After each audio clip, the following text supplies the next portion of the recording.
So hello dear students, मैं एक बार फिर से आप लोगों के साथ हाजिर हूँ। आज का हमारा जो टॉपिक है वो है transverse nature of electromagnetic wave. तो ट्रांसवर्स नेचर का मतलब मैंने आप लोगों को बताया था कि ट्रांसवर्स नेचर का मतलब ये होता है कि जो इलेक्ट्रोमैग्नेटिक वेव है उसमें इलेक्ट्रिक फील्ड और मैग्नेटिक फील्ड वेरी करते हैं, बोथ आर टाइम वेरी। और ये जो इलेक्ट्रिक फील्ड और मैग्नेटिक फील्ड का जो वाइब्रेशन है ये एक दूसरे के परपेंडिकुलर होता है।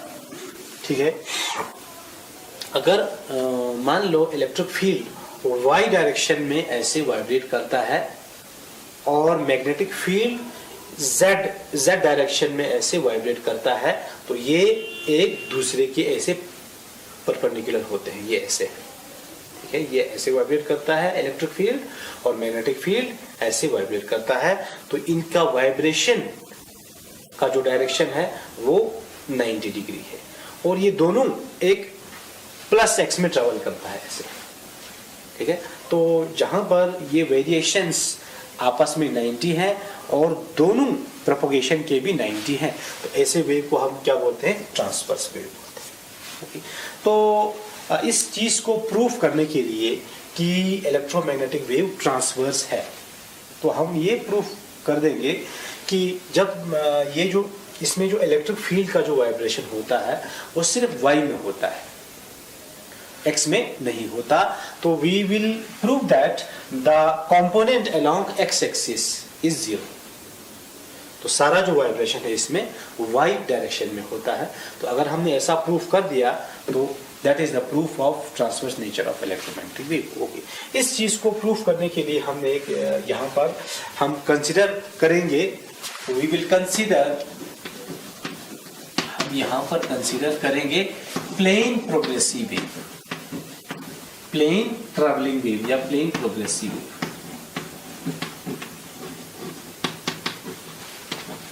ये ठीक है,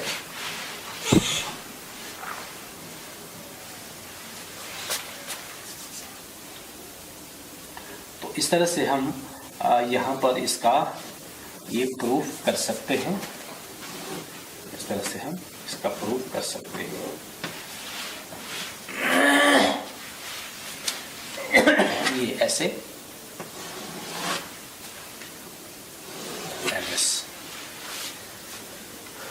ठीक है। Suppose this is A B C D and this is E F G H, ये है। तो ये वेव फ्रंट के, प्लेन वेव फ्रंट के दो सेक्शंस बनाए हमने। ओके, तो एक सेक्शन है इसका ए बी सी डी और दूसरा है ई एफ जी एच। और हमने अभी आप लास्ट लेक्चर में आप लोगों को बताया था कि जो ये इलेक्ट्रोमैग्नेटिक वेव है it depends on x and T. ये एक्स पर भी डिपेंड करता है, वाई पर भी डिपेंड करता है। ओके, तो इसका मतलब ये हुआ कि suppose this is X direction and this is Y direction and this is the Z direction. तो क्या होगा? इलेक्ट्रिक फील्ड, मान लो पहले हम इलेक्ट्रिक फील्ड के लिए आप लोगों को बताएंगे। तो इलेक्ट्रिक फील्ड की जो वेरिएशन है इलेक्ट्रोमैग्नेटिक वेव में वो हर पॉइंट पर सेम नहीं होगा, वो डिफरेंट होगा। ठीक है, इलेक्ट्रिक फील्ड चेंजिंग होगा। इसलिए मान लो यहाँ पर जो ये वेव फ्रंट है इसको हम यहाँ पर जो इलेक्ट्रिक फील्ड का वैल्यू है, मान लो हम इसको डिनोट करेंगे ई एक्स से। यहाँ पर वैल्यू क्या है? एक्स है।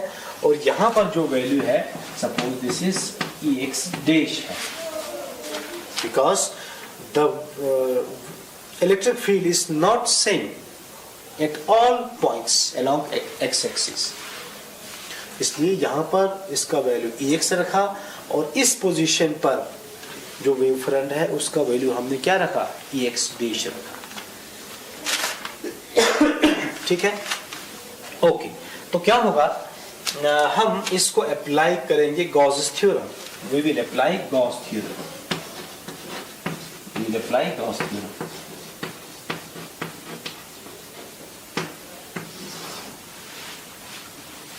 गॉस थ्योरम क्या कहता है?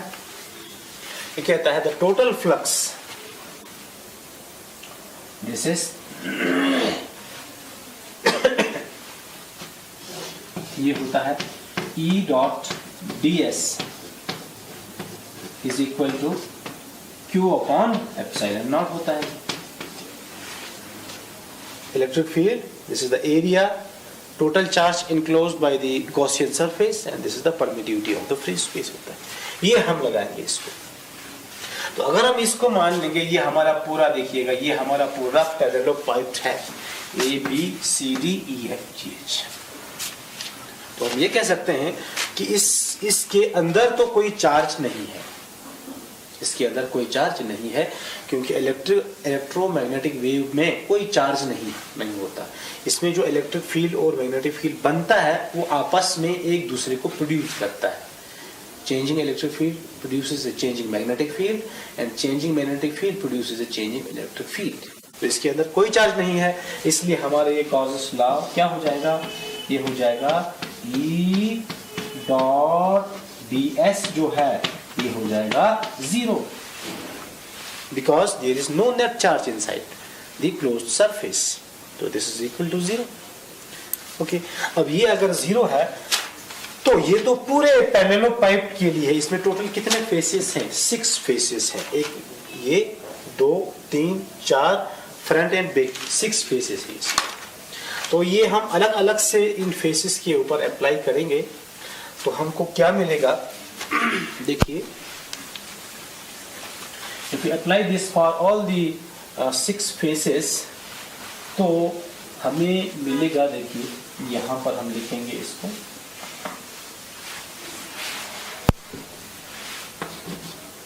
इस तरह से लिखेंगे, दिस इज इंटीग्रेशन ऑफ, हम क्लोज को छोड़ देंगे, ठीक है।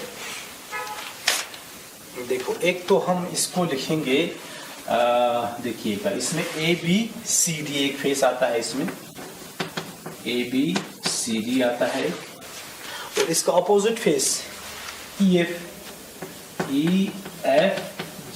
आता है, ठीक है। तो इसमें हम इसको हम लिखेंगे E डॉट ds, अलग अलग से लिखेंगे। Suppose this is for ABCD plus EFGH के लिए हमारा फिर से E डॉट ds है, E डॉट ds है किसके लिए? EFGH के लिए। फिर प्लस ऊपर वाले फेस के लिए क्या आएगा? ABHE, ABHE के लिए आएगा। This is again E dot ds। फिर प्लस इसका अपोजिट फेस क्या होगा? ये होगा CDGF। दिस इज CDGF होगा। This is again E dot ds। कितने हुए? 4 प्लस, और कौन से 2 फेसेस बचे? ACGH बचा, ACGH, E डॉट ds बचा, और इसका अपोजिट फेस क्या है? BD and FE, BD and FE बचा। This is E dot ds, this is equal to 0। हो गया क्लोज्ड सरफेस इसमें, ठीक है। लेकिन हम ये कह सकते हैं कि जो हमारा इलेक्ट्रिक फील्ड है या इलेक्ट्रिक फ्लक्स जो है, ये सिर्फ ABCD और EFGH के अलोंग है, because the wave is travelling along x axis. तो सिर्फ ये फेस ABCD और EFGH वाला ही फ्लक्स में कंट्रीब्यूशन करेगा, बाकी फेसेस में फ्लक्स में कंट्रीब्यूशन नहीं करेगा। तो क्या होगा इसमें? ये 4 0 हो जाएगा साहब, ये सारा क्या हो जाएगा? 0 हो जाएगा। तो हमारे पास सिर्फ जो बचेगा वो होगा हमारे पास वो वाला, that is what? Integration ABCD बचेगा and E dot D S क्या होता है, ई डी एस कॉस थीटा, और इसमें प्लस क्या बचेगा, ई एफ जी एच वाला बचेगा, E F G H, and this is again E D S cos theta, E D S cos theta है ये, उससे E D S cos theta आएगा, ठीक है, and this is equal to 0. So if this is equal to 0, then we can write integration of ये देखिएगा a b c d, ठीक है, इस फेस का नॉर्मल होगा इधर, इस फेस का नॉर्मल यहां पर होगा, तो यहां पर angle theta is the angle between e and ds, तो यहां पर एंगल कितना है 180, तो ये हो जाएगा e ds cos 180 क्या होता है -1, फिर प्लस इंटीग्रेशन, ये क्या हो जाएगा थीटा, यहां पर थीटा क्या है 0, यहां पर थीटा क्या है 0. हाँ एक चीज, यहां पर हमने ex लिखा था, यहां पर हमने ex डैश लिखा था, याद करो, तो मैं इसको लिखूंगा ex और इसको हम लिखेंगे ex डैश इंटू ds आएगा बस, बिकॉज यहां पर cos 0 इज 1, यहाँ पर एंगल 0 है, यहाँ पर एंगल 180 है, तो cos 180 -1 and cos 0 is 1. Here the value of electric field is Ex, and at this position the value of electric field is Ex dash. ठीक है, yeah. Okay, and this is equal to 0. This is equal to 0. तो ये है इसमें. So we can write Ex into S and Ex into S minus Ex dash into S is equal to 0 हो जाएगा, because integration ds is S, surface area. Okay, तो इसमें हो जाएगा Ex minus Ex dash into S equal to 0 आएगा, यह भी हमारे पास एक्सप्रेशन इसका. तो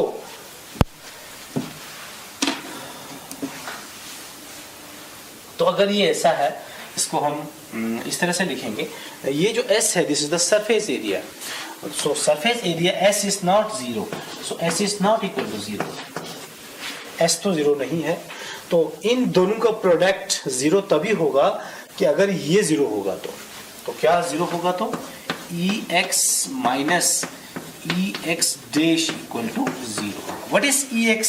The value of electric field here. What is Ex dash? The value of electric field at this position. ठीक है, तो ये Ex minus Ex dash is equal to 0 होना चाहिए.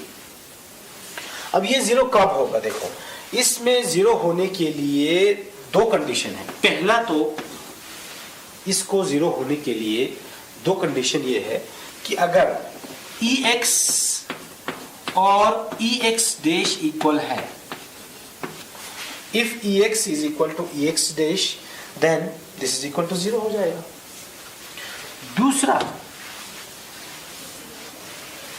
दूसरा जो है, दूसरा ये होगा कि Ex भी 0 होना चाहिए और Ex डैश भी 0 होना चाहिए अलग से, तभी ये 0 हो सकता है. तो हमारे पास दो इसमें कंडीशन है. एक तो है कि अगर Ex और Ex इक्वल होगा तब ये 0 होगा. दूसरा Ex भी 0 होना चाहिए, Ex डैश भी 0 होना चाहिए, तब ये पॉसिबल है. तो अब हम देखेंगे कि कौन सा सही है इसमें, ये वाला सही है कि वो वाला सही है. तो पहले ये वाला देखते हैं कि अगर पहले केस में देखो हमने बोला कि Ex जो है वो है Ex डैश के इक्वल. इसका क्या मतलब हुआ? इसका मतलब हुआ कि the value of electric field at this position is same as the value of electric field at this position. कि यानी जितना इलेक्ट्रिक फील्ड यहाँ पर था उतना ही इलेक्ट्रिक फील्ड यहाँ भी है। इसका मतलब ये हुआ कि इलेक्ट्रिक फील्ड तो कांस्टेंट है, फिर इलेक्ट्रिक फील्ड चेंज नहीं हो रहा है। तो हमने पढ़ा है कि इलेक्ट्रोमैग्नेटिक वेव के लिए कंडीशन है कि इलेक्ट्रिक फील्ड चेंजिंग होना चाहिए। जब तक इलेक्ट्रिक फील्ड चेंजिंग नहीं होगा तो वो मैग्नेटिक फील्ड नहीं बनाता। तो इसका मतलब ये वाला केस तो ये सही नहीं, इट्स नॉट ट्रू,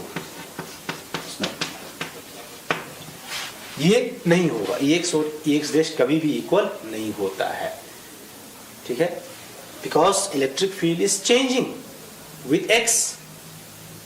तो अगर ये X के साथ चेंज हो रहा है तो कभी भी EX और EX डैश इक्वल नहीं होगा। तो दूसरा है ये वाला, तो दूसरा सही होगा, फिर सीधी सी बात है। तो इसका मतलब EX भी 0 है, EX डैश भी 0 है। इसका मतलब ये है कि जो the component of electric field along X axis is 0।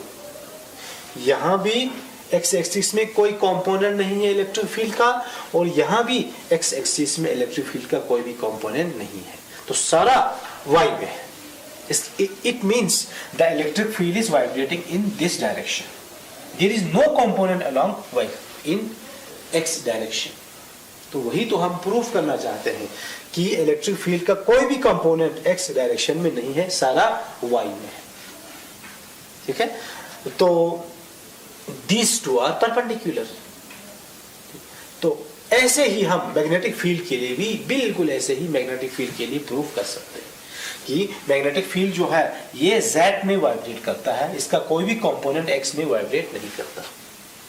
तो यहां से ये प्रूफ होता है the electromagnetic wave is transverse in nature. So this is the proof of transverse nature of electromagnetic wave. Okay, तो चलिए बेटा आज यहीं पे स्टॉप करेंगे।